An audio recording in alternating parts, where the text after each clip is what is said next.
Okay, hello again. Welcome back. Chapter 15, part 4. This is the last part.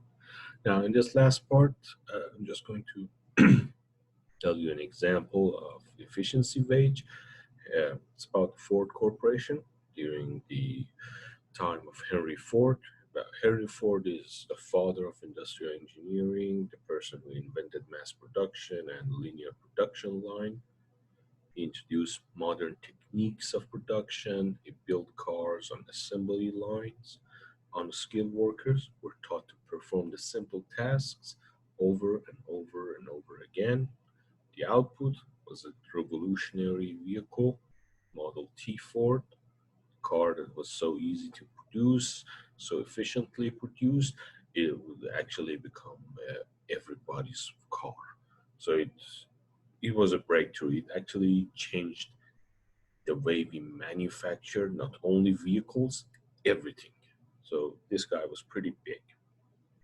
Now, in 1914, Henry Ford and a very generous $5 a day wage. It was twice the going wage.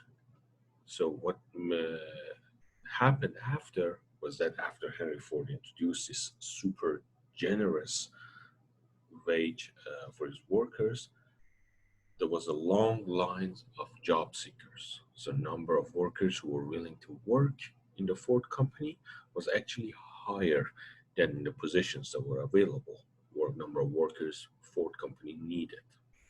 What happened was that many of those people who were actually wanted to work for Ford company couldn't find a job. So that's a very good example of what minimum wage laws does in causing unemployment. It would create long lines of job seekers across every different sector. But here, the strategy behind Ford's high wage policy was efficiency wage. Ford's efficiency wage resulted in to a reduction in turnover. It meant that workers who were trained to work with the assembly line didn't just leave the job, they were actually more incentivized to show up to work year after year after year. Absenteeism fell. People had more reason to show up for work, even if they were like not feeling, or like if I have a headache, but still I like to get that $5. So I would just go to work even though I have a headache instead of calling in sick and don't go to work. Productivity therefore rose. Workers, they were so much more efficient.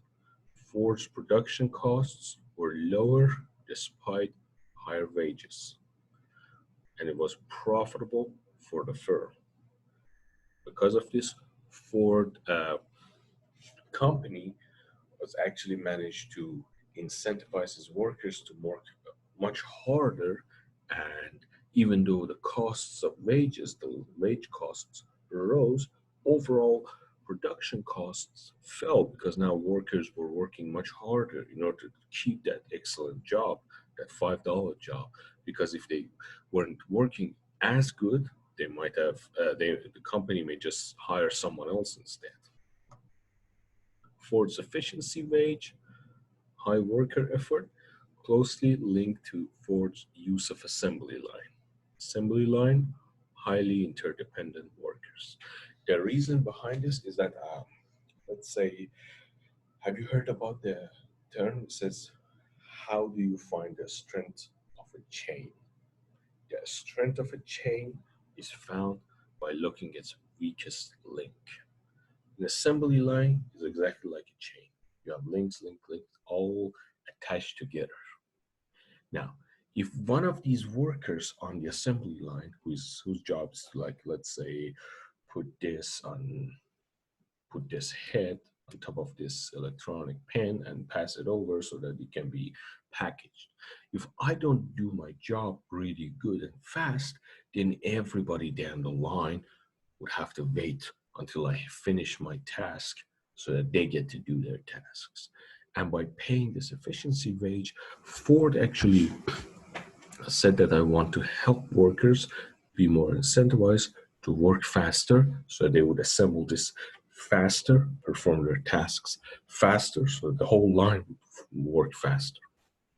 Now, this issue is actually a huge controversy in industrial management and also labor economics, because at the same time, there was also a problem with Henry Ford and the company's stockholders. The company's owners, Henry Ford was one of them. He didn't have all the shares of the company, though, yet lots of partners. They were against it. They were saying that Henry Ford's position exists to serve us, not to serve the workers. Henry Ford is our employee. We hired Henry Ford to protect our interests, not the interests of the workers.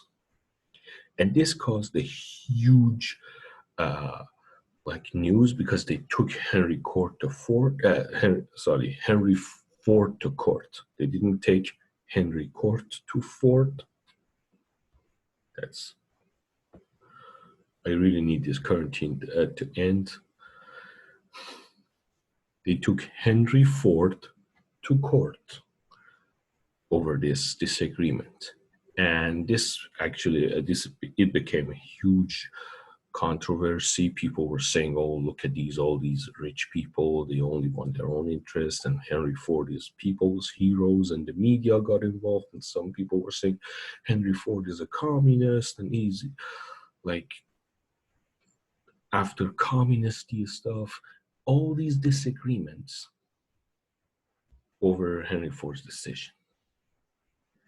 And also, there was another side to this story. This side was saying that Henry Ford actually wanted to crash the stock value of the company by increasing wages over and over again.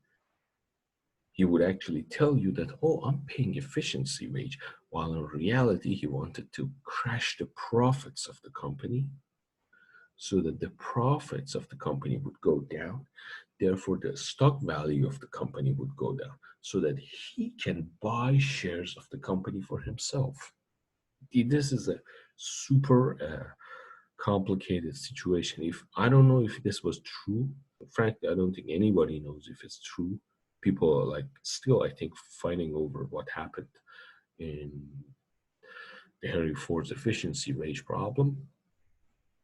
But as economists, we have heard this side of the story, and there is another side of the story. Milton Friedman says that if the CEO of a company does anything but protecting the interests of the stockholder and the owners of the company, he or she is a fraud. The only honest way for the CEO of a company, for a manager of a company, to do his or her job is to serve the interests of the company owner and only serve the interests of the company owner. It comes back to the whole conflict of interests. The idea is that I own this company and I hired you to serve me. I'm paying your salary. Not the workers of the Ford Corporation are not paying your salary. I'm paying your salary. So if you don't serve my interests, you're betraying me. It's like you're stealing my money. Yeah, you could be Robin Hood. You could be stealing my money from me and giving it to poor people. That's noble, but that's still stealing. That's another side of the story. So yes, the story has two sides. Now, which one is true? Which one is right? Which one is wrong? It's not my place to judge. Sometimes I look at this, especially at this slide. Ford's production costs were lower despite higher wages, and it was profitable for the firm. So you could actually say that it was profitable.